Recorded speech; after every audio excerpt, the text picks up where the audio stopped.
निया शर्मा को star plus के serial एक हज़ारों में मेरी बहना है, एक हज़ारों में मेरी बहना है से खूब पसंद किया गया था।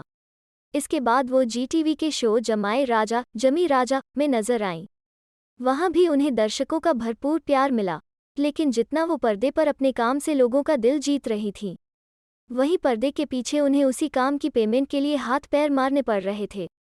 एक इंटरव्यू में निया बताती हैं कि कैसे टीवी इंडस्ट्री में उन्हें फॉर ग्रांटेड लिया जाता था और खच्चर से भी बुरी तरह ट्रीट किया जाता था।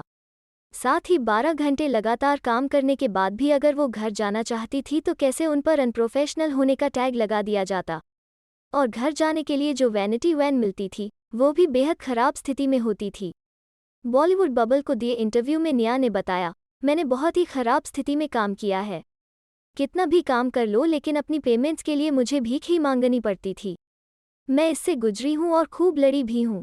पेमेंट के लिए तो बहुत गंदी लड़ाइयाँ हुई हैं। आप इसे बचपना कहें या जो कहें, लेकिन मैं ऐसी इंसान थी जो स्टूडियो के बाहर घंटों खड़ी रहती थी।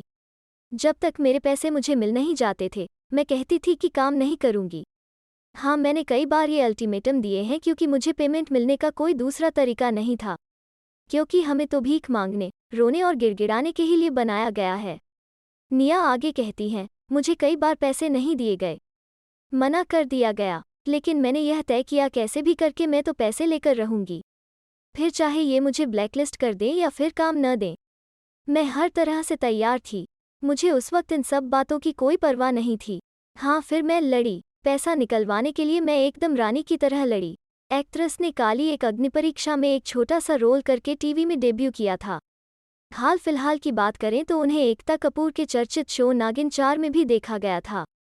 साथ ही खतरों के खिलाड़ी और बिग बॉस ओटीटी का भी वो हिस्सा रह चुकी हैं, और अब वो म्यूजिक वीडियो और वेब सीरीज में अपना हाथ आजमा रही हैं।